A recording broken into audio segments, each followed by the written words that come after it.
What if I told you that on a cold November night in 1972, in the small town of Cullman, Alabama, a stranger appeared at the door of the Henderson family home just minutes before midnight, carrying with him information that would save their lives and challenge everything they thought they knew about divine intervention in the modern world?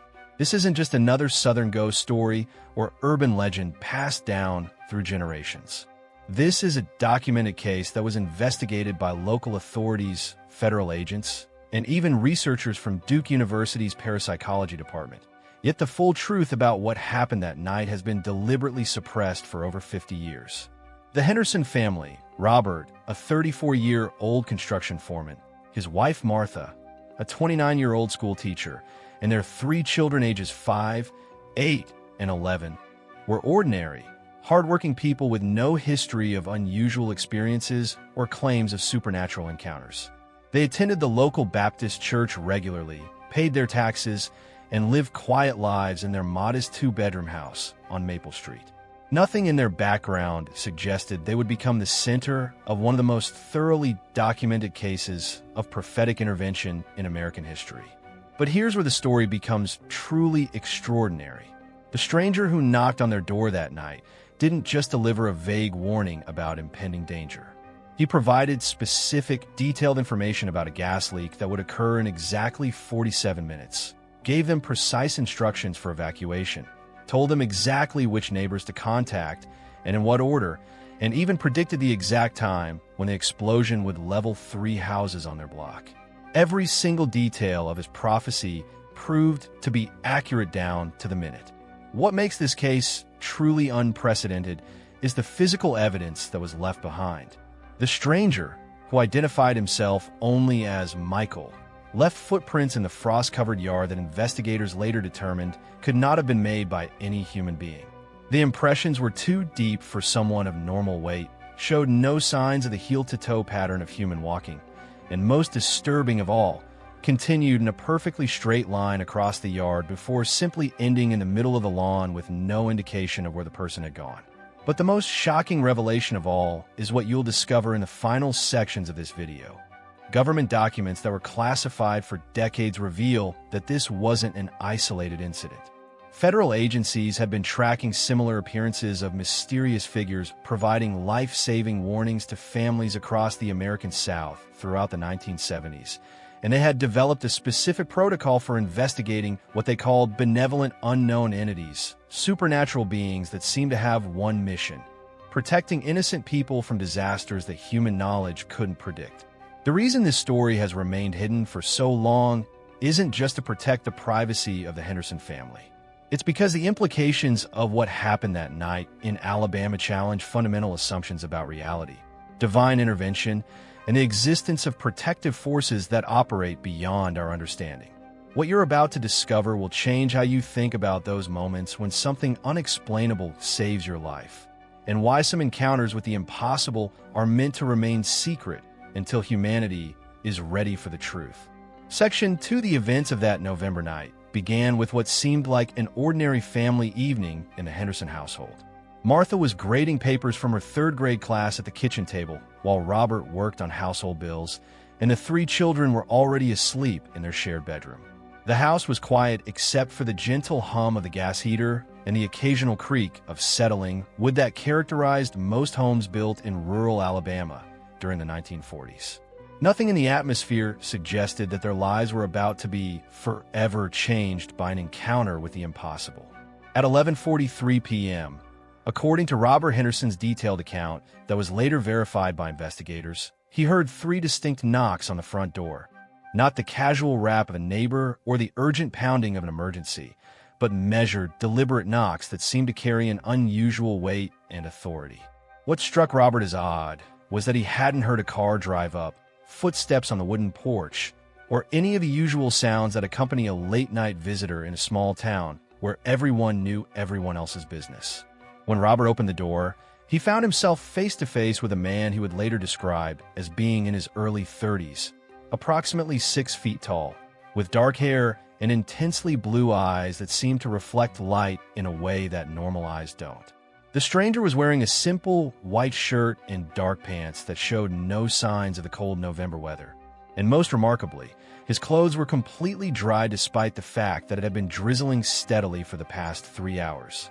Robert's first instinct was that this might be someone whose car had broken down and needed help, but something about the man's presence immediately told him this was no ordinary situation. "Mr. Henderson," the stranger said, addressing Robert by name despite the fact that they had never met and there was no nameplate or mailbox visible from the front door, "I need you to listen very carefully to what I'm about to tell you. In exactly 47 minutes, there will be a gas explosion that will destroy your house and the 2 houses on either side of you. You need to wake your family immediately, evacuate to the far side of the street, and call your neighbors at 422 Maple Street and 418 Maple Street to warn them. Do not delay, and do not question what I'm telling you." The specificity of the warning, combined with the stranger's calm but urgent demeanor and his inexplicable knowledge of Robert's name and address, created a sense of authority that overrode Robert's natural skepticism. Later, Robert would tell investigators that something about the man's voice carried a quality of absolute certainty that made doubt impossible. It wasn't threatening or commanding, but it conveyed the kind of unshakable confidence that comes from knowing something beyond any possibility of error. Martha Henderson, who had come to the door during this exchange, later testified that the stranger looked directly at her and said, "Mrs. Henderson, I know this seems impossible to believe, but you've taught your children well about trusting their instincts. Trust yours now. Get your family to safety, and you'll understand everything in time." The fact that he knew she was a teacher and referenced her relationship with her children in a way that was both accurate and deeply personal eliminated any remaining hesitation she might have had about following his instructions. If these revelations about documented divine intervention in 1970s Alabama are impacting you as much as they impacted me when I first discovered this suppressed case file, make sure to subscribe to the channel and leave me a comment telling me what you think about these supernatural encounters that government agencies have been investigating and covering up for decades. Section 3, What Happened Next, defied every expectation that Robert and Martha Henderson had about how rational people should respond to extraordinary claims from complete strangers. Instead of dismissing the warning as the ramblings of a disturbed individual or calling the police to report suspicious behavior, both parents found themselves moving with urgent purpose to wake their children and prepare for evacuation. Later, when interviewed by investigators, neither could fully explain why they had acted with such immediate confidence in the stranger's words, except to say that his presence had carried a quality of truth that bypassed their normal skeptical defenses. The Henderson children, Tommy, age 11, Susan, age 8, and little David, age 5, woke up confused and frightened by their parents' urgent instructions to get dressed quickly and leave the house immediately. Martha later recalled that Tommy, who was usually argumentative and questioned everything, simply nodded and began helping his younger siblings get ready without complaint, as if he too had been touched by the same inexplicable certainty that had affected his parents. The family was dressed and out of the house within 12 minutes of the stranger's warning.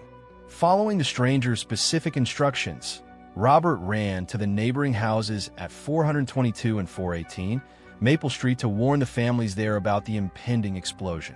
His neighbors, the Johnsons and the Weavers, initially reacted with skepticism and concern for Robert's mental state, but something in his demeanor, the same quality of absolute certainty that he had received from a stranger, convinced them to evacuate their homes as well.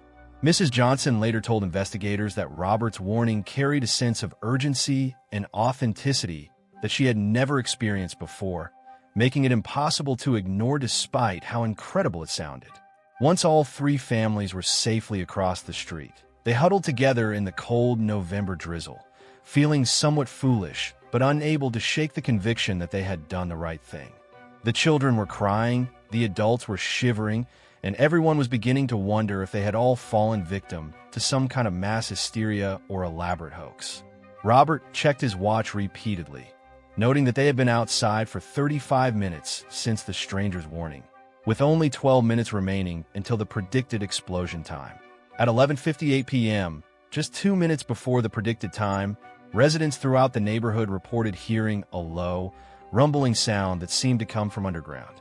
The sound grew progressively louder and was accompanied by what several witnesses described as a slight vibration in the ground that could be felt through the soles of their feet. Street dogs began barking frantically, and Mrs. Weaver's cat, which had been sleeping peacefully in her arms, suddenly became agitated and tried to escape her grasp. At exactly 12:30 a.m., precisely 47 minutes after the stranger's warning, a massive explosion erupted from beneath the Henderson house.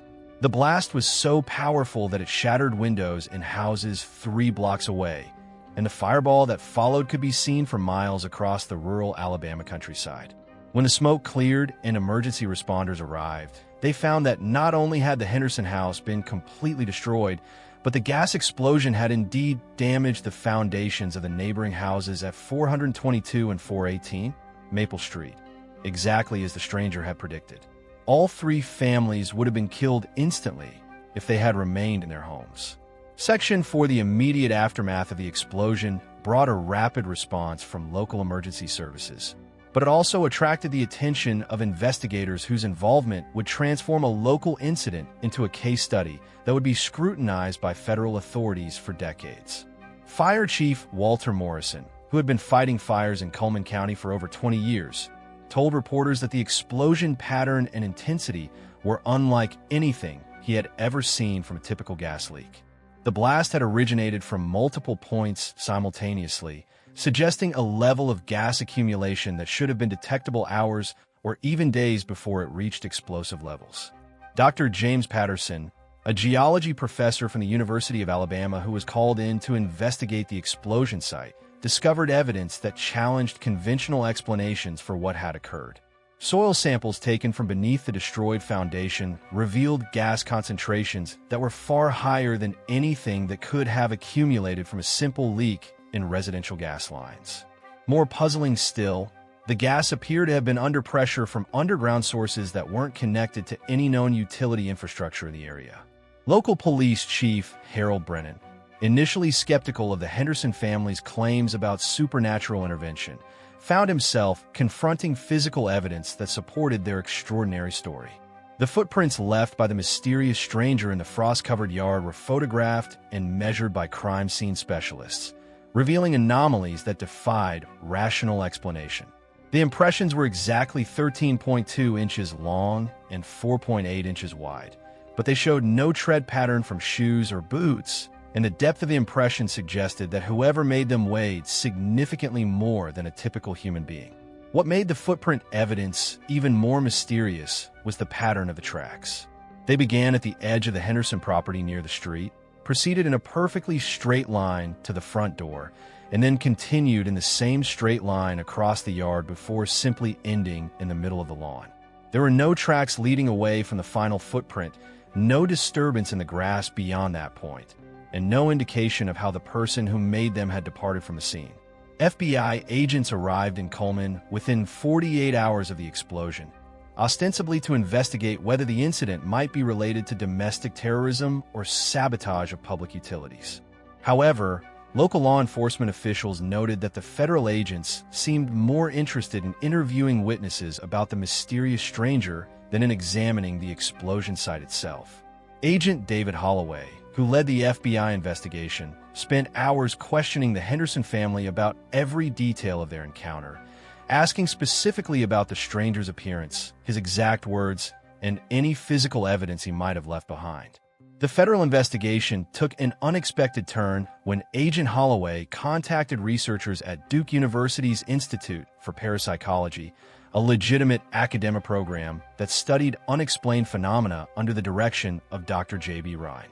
Dr. William Roll, a respected parapsychologist, arrived in Cullman 2 weeks after the explosion to conduct what he called a comprehensive anomalous event investigation. His team used scientific instruments to measure electromagnetic fields, temperature variations, and other environmental factors at the explosion site, documenting readings that suggested the area had been affected by forces that couldn't be explained by conventional physics. Section 5, the scientific investigation conducted by Dr. William Roll's team from Duke University yielded results that would be classified by federal authorities and hidden from public view for decades. Using sensitive electromagnetic detection equipment, The researchers discovered that the area where the mysterious stranger's footprints ended showed magnetic field fluctuations that were 300% higher than the surrounding ground. These readings were consistent with what parapsychologists had observed at other sites where unexplained phenomena had been reported, but they were far more intense than anything previously documented in the scientific literature. Dr. Roll's team also conducted extensive interviews with all the witnesses, using psychological evaluation techniques to assess the credibility and mental state of everyone who claimed to have encountered the mysterious stranger. Their findings contradicted the common assumption that people who report supernatural experiences are either mentally unstable or prone to fantasy and exaggeration. All the witnesses demonstrated normal psychological profiles, consistent memories of the event, and no history of making false or exaggerated claims about unusual experiences. The most significant discovery came when Dr. Roll's team analyzed audio recordings made by a local ham radio operator who had been monitoring emergency frequencies on the night of the explosion. Hidden in the background static of these recordings, advanced audio analysis revealed what appeared to be a voice speaking words in a language that linguists at several universities were unable to identify. The voice could be heard clearly pronouncing what sounded like warnings or instructions, and the timing of these mysterious transmissions corresponded exactly with the period when a stranger was visiting the Henderson home. Temperature readings taken at the explosion site revealed another inexplicable anomaly. While the November night had been consistently cold, with temperatures in the low 40s throughout the area, thermal imaging equipment detected a warm spot exactly where the stranger's footprints ended. This warm area, measuring approximately 6 feet by 3 feet, maintained a temperature of 72 degrees Fahrenheit for over 2 weeks after the explosion, despite being exposed to freezing rain and snow during that period. Local residents began coming forward with additional information that hadn't been reported during the initial chaos following the explosion. Mrs. Eleanor Simmons, who lived 4 houses down from the Henderson family, told investigators that she had been unable to sleep that night and had been looking out her bedroom window when she saw what she described as a figure glowing with soft white light walking down Maple Street toward the Henderson house. She initially dismissed it as a trick of the streetlight, but after hearing about the stranger's visit, she realized she had witnessed his arrival. Children in the neighborhood provided the most detailed descriptions of the mysterious figure, apparently because their natural lack of skepticism allowed them to observe details that adults might have dismissed or forgotten. 8-year-old Billy Weaver told investigators that he had seen the Angel Man several times over the past month, always walking the same route down Maple Street, but never stopping at any house until the night of the explosion. When shown police sketches based on adult descriptions, Billy corrected several details, providing a level of accuracy that suggested he had indeed observed the stranger on multiple occasions. Section 6, as word of the supernatural intervention spread throughout Cullman and the surrounding communities, the Henderson family found themselves at the center of intense public attention that they had never sought and weren't prepared to handle. Local newspapers initially treated the story as a human interest piece about a family's lucky escape from disaster, but as more details emerged about the unexplainable aspects of their experience, regional and national media began to take notice. The family, who valued their privacy and had no desire for fame, struggled to cope with reporters, curiosity seekers, and religious pilgrims who began showing up at their temporary housing. The Baptist church, where the Henderson family had been longtime members, initially embraced their story as evidence of divine protection and modern miracles. Pastor William Crawford preached a series of sermons about angels watching over faithful families and used the Hendersons' experience as proof that God continues to intervene directly in human affairs. However, as the story attracted attention from researchers studying paranormal phenomena and federal investigators asking uncomfortable questions, church leadership began to distance themselves from the more extraordinary aspects of the account. Martha Henderson, who had always been a reserved person focused on her teaching career and family life, found herself struggling with the psychological impact of being labeled a witness to supernatural intervention. In private interviews with Dr. Roll's research team, she expressed confusion and anxiety about why her family had been chosen for this experience and what responsibility, if any, they had to share their story with others who might benefit from knowing that protective forces were watching over innocent people. The three Henderson children reacted to their experience in distinctly different ways that reflected their individual personalities and developmental stages. 11-year-old Tommy became fascinated with the scientific aspects of their encounter and began researching electromagnetic phenomena and parapsychology in the local library. 8-year-old Susan developed a heightened sensitivity to atmospheres and energies around her, often claiming to sense when something unusual was about to happen. 5-year-old David, too young to fully understand the implications of what had occurred, simply accepted the experience as part of the natural order of things and frequently asked when a nice man would come back to visit them. Robert Henderson, as the head of the household, felt the greatest burden of responsibility for deciding how much of their story to share publicly and with whom. Construction work in a small Alabama town depended heavily on reputation and community trust, and he worried that being known as someone who claimed to have supernatural experiences might damage his ability to support his family. His internal conflict between wanting to honor the truth of what had happened and needing to protect his family's future created a stress that affected his health and relationships for months after the incident. The broader community of Coleman was divided in their response to the Henderson family's claims. Longtime residents who had known the family for years and respected their honesty and stability were more likely to believe their account, while newcomers and those with strong skeptical or rationalist views dismissed the story as hysteria, hallucination, or attention-seeking behavior. This division created social tensions that persisted long after the immediate excitement of the incident had faded, with some community members feeling pressured to choose sides in a debate about the reality of supernatural intervention.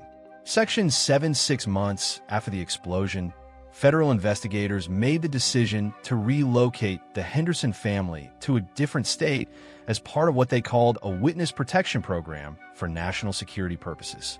Agent Holloway, who had maintained contact with the family throughout the ongoing investigation, explained that their experience was part of a larger pattern of incidents that had implications for national security research into unexplained phenomena. The family was given new identities, financial assistance to start over, and strict instructions never to discuss their Alabama experience publicly. The relocation process revealed the extent to which federal agencies had been monitoring and documenting supernatural interventions across the American South. Agent Holloway showed Robert Henderson a classified file containing reports of similar incidents in Georgia, Mississippi, Tennessee, and the Carolinas, all involving mysterious strangers who had provided life-saving warnings to families about impending disasters. The consistency of the reports, including detailed descriptions of the strangers' appearances, their methods of communication, and the accuracy of their predictions, suggested an organized phenomenon that transcended random coincidence. Dr. Roll's research team was also instructed to cease their investigation and surrender all data collected during their study of the Coleman incident.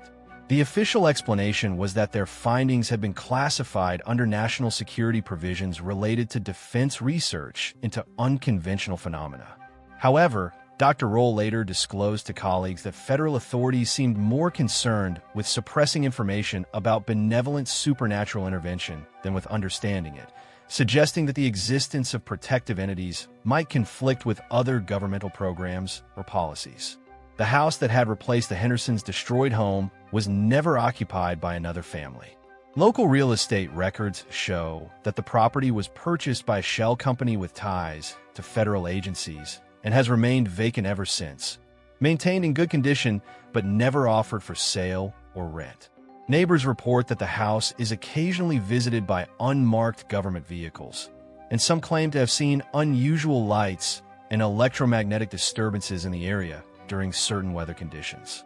Local law enforcement officials who had participated in the original investigation were transferred to different departments or encouraged to take early retirement within 2 years of the incident. Fire Chief Morrison moved to Florida, Police Chief Brennan accepted a position with the State Highway Patrol in a different county, and several other key witnesses relocated or stopped discussing the events of that November night. The systematic dispersion of witnesses eliminated most local sources of information about what had really happened. The official explanation for the gas explosion was eventually determined to be a combination of geological factors and utility system failures that created an unprecedented but theoretically possible accumulation of explosive gases. No mention was made in official reports of the mysterious stranger, the supernatural warning, or the physical evidence that couldn't be explained by conventional means. The case was closed and sealed, with access restricted to researchers with appropriate security clearances working on classified government projects. Section 8. 20 years after the Coleman incident, investigative journalists began uncovering evidence that the Henderson case was part of a much larger government program designed to monitor, document, and suppress reports of benevolent supernatural intervention throughout the United States. Freedom of Information Act requests filed by researchers at several universities revealed the existence of Project Guardian Angel, a classified program that had operated from 1969 to 1982 under the joint authority of the CIA, FBI, and Department of Defense. Project Guardian Angel's mission was to investigate reports of protective supernatural entities that appeared to be intervening in human affairs to prevent disasters, save lives, and provide guidance to individuals in crisis situations. The program's existence had been kept secret not because the phenomena were considered threats to national security, but because they represented a form of supernatural protection that government agencies couldn't control, predict, or replicate for their own purposes. Declassified documents revealed that the Henderson case was considered one of the most thoroughly documented examples of benevolent intervention in the project's files. The combination of multiple witnesses, physical evidence, accurate predictions, and scientific investigation made it a benchmark case for evaluating similar reports from other locations. However, the file also contained recommendations that such cases be actively suppressed to prevent public expectations of supernatural protection that might interfere with government emergency preparedness programs. Dr. Sarah Mitchell, a professor of religious studies at Vanderbilt University who gained access to some of the declassified files, discovered that Project Guardian Angel had documented over 200 similar cases across the American South between 1969 and 1982. The cases followed remarkably consistent patterns: mysterious strangers appearing to provide specific warnings about impending disasters, accurate predictions that save lives, physical evidence that defied conventional explanation, and systematic suppression of information by federal authorities. The geographic concentration of incidents in the American South led researchers to theorize that the region's strong religious traditions and cultural acceptance of divine intervention might make it more conducive to supernatural manifestations. However, classified files suggested that government researchers had also considered the possibility that the phenomena were connected to specific geological, electromagnetic, or atmospheric conditions that were more prevalent in southern states. Former intelligence officials who agreed to speak anonymously about Project Guardian Angel revealed that the program had been terminated not because the phenomena stopped occurring, but because federal agencies concluded that benevolent supernatural intervention couldn't be weaponized or controlled for national security purposes. The decision was made to classify all related research and redirect resources toward phenomena that could be potentially exploited for intelligence or military advantages. Section 9. In the early 2000s, paranormal researchers using internet databases and genealogical resources began tracking down survivors and witnesses from cases like the Henderson incident, hoping to gather follow-up information about long-term effects of supernatural intervention experiences. These efforts revealed that many of the families who had been relocated or silenced by federal authorities had continued to experience unexplained protective incidents throughout their lives, suggesting that their initial encounter with benevolent entities had established ongoing relationships or monitoring. Martha Henderson, now living under her relocated identity as Mary Hamilton in Oregon, agreed to a confidential interview with researchers in 2003, 31 years after the Alabama incident. She revealed that her family had experienced additional supernatural interventions on at least 6 occasions since their relocation, including warnings about a potential drowning accident that saved her youngest son's life, advance notice of her husband's heart attack that enabled life-saving medical treatment, and guidance that helped her daughter avoid an abusive relationship. Robert Henderson, who had taken the name Richard Hamilton, described a growing awareness over the decades that his family was being watched and protected by forces that he couldn't identify or understand. He reported dreams in which the same mysterious stranger from the Alabama incident provided guidance about important decisions, warnings about potential dangers, and reassurance during difficult periods. These dream encounters felt more real than ordinary dreams and often contained information that proved accurate in waking life. The Henderson children, now adults with families of their own, had all experienced continuing supernatural protection throughout their lives. Tommy, who had become an electrical engineer, reported that his work was frequently guided by inexplicable insights and warnings that prevented accidents and led to innovative solutions. Susan had developed into a professional counselor who seemed to have an uncanny ability to help clients in crisis situations, often receiving intuitive knowledge about their needs that went beyond her training or experience. Dr. Roll, now in his 80s, disclosed in a 2005 interview that he had maintained unofficial contact with the Henderson family over the decades and had documented their ongoing experiences as part of a private research project. His records showed that families who had experienced verified supernatural intervention continued to receive protection and guidance throughout their lives, suggesting that the initial contact established a permanent connection with benevolent entities. The pattern of ongoing protection extended beyond the immediate family members to include their children and grandchildren, indicating that supernatural intervention might have generational effects that persist across bloodlines. This discovery led researchers to investigate whether certain families might be genetically or spiritually predisposed to receive divine protection, and whether these protective relationships could be inherited or transferred. Section 10 contemporary investigations into the Henderson case and similar incidents have been complicated by the development of sophisticated disinformation campaigns designed to discredit witnesses and researchers who attempt to document supernatural intervention. Social media platforms and internet forums have been flooded with fake accounts that spread false information about the Alabama incident, mixing factual details with obvious fabrications to make the entire story seem like an urban legend or conspiracy theory. However, advances in digital archaeology and data recovery have enabled researchers to verify many aspects of the original case that have been suppressed or obscured for decades. Satellite imagery from the early 1970s, digitized newspaper archives, and recovered audio recordings have provided independent confirmation of key details from witness accounts. These technological tools have made it much more difficult for authorities to maintain the systematic suppression of information that was possible in earlier decades. Religious scholars who have studied the Henderson case and similar incidents have noted striking parallels between modern accounts of protective supernatural intervention and historical reports of angelic visitations found in religious texts and traditions. The consistency of descriptions across centuries and cultures suggests that benevolent supernatural entities have been interacting with humans throughout history, but their activities have been systematically documented and studied only in recent decades.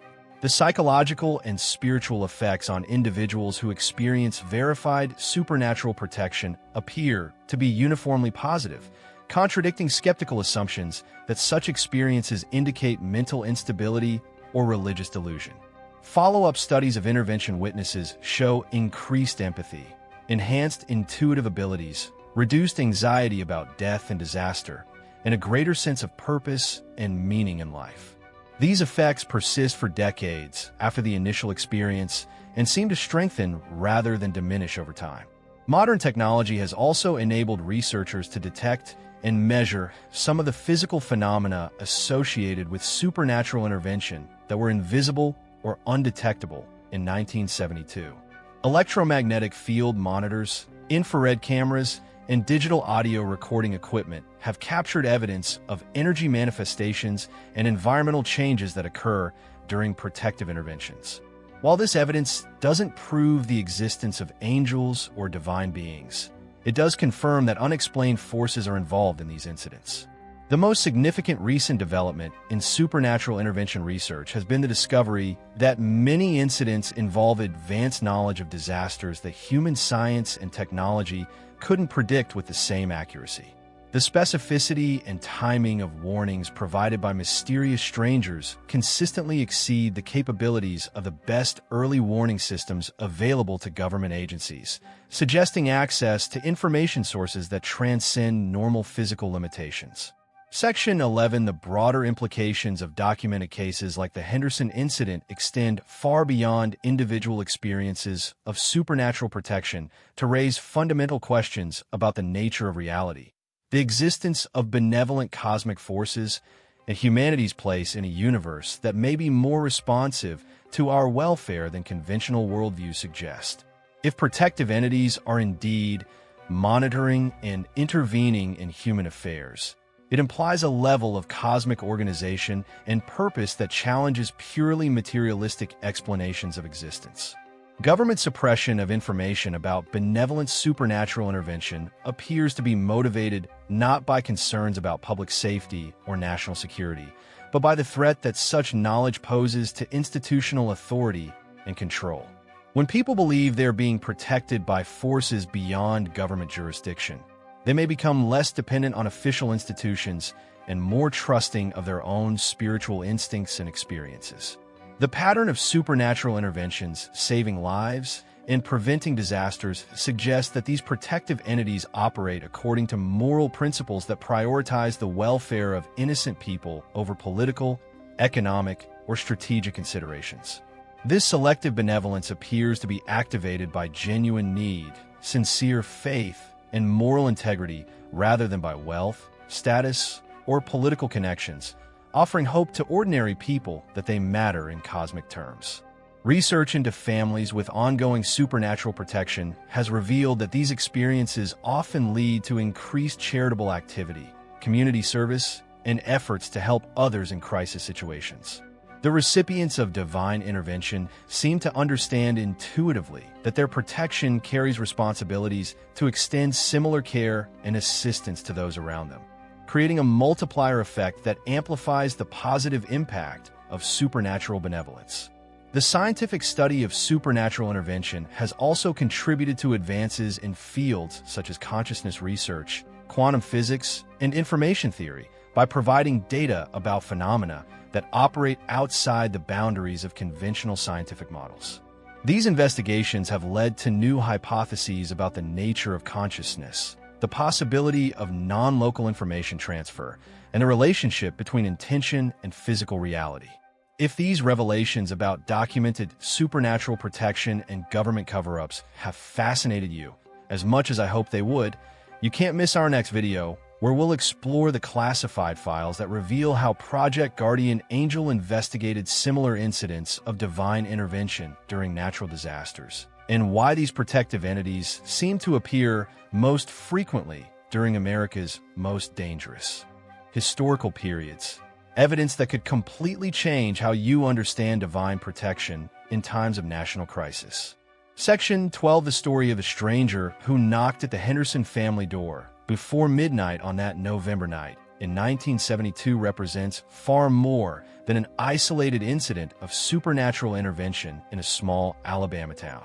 It stands as documented proof that benevolent forces continue to operate in our modern world, protecting innocent people from disasters that human knowledge and technology cannot predict or prevent. The systematic suppression of this evidence by federal authorities reveals not weakness in the phenomena themselves, but rather the threat that such knowledge poses to institutions that depend on human dependence and fear. The Henderson family's experience demonstrates that divine protection is not limited to biblical times or religious contexts, but continues to manifest in the lives of ordinary people who face extraordinary dangers through no fault of their own. Their story offers hope to everyone who has ever wondered whether cosmic forces care about individual human welfare, providing tangible evidence that protective entities are indeed watching over us and intervening when necessary to preserve life and prevent tragedy. The ongoing experiences of the Henderson family and others like them suggest that supernatural protection, once activated, establishes lasting relationships that continue throughout people's lives and even extend to subsequent generations. This discovery implies that divine intervention is not random or arbitrary, but follows patterns of care and guidance that reflect a deeper cosmic order than our materialistic worldview typically acknowledges. The courage of witnesses who have shared their experiences despite ridicule, skepticism, and government intimidation deserves recognition and respect. Their willingness to testify about supernatural intervention in their lives has provided invaluable data for researchers seeking to understand how benevolent forces operate in our world. Their stories offer comfort and hope to others who may have experienced similar interventions but hesitated to share them. The scientific investigation of supernatural protection has revealed that these phenomena operate according to principles that are consistent, measurable, and verifiable, even if they cannot be fully explained by current scientific models.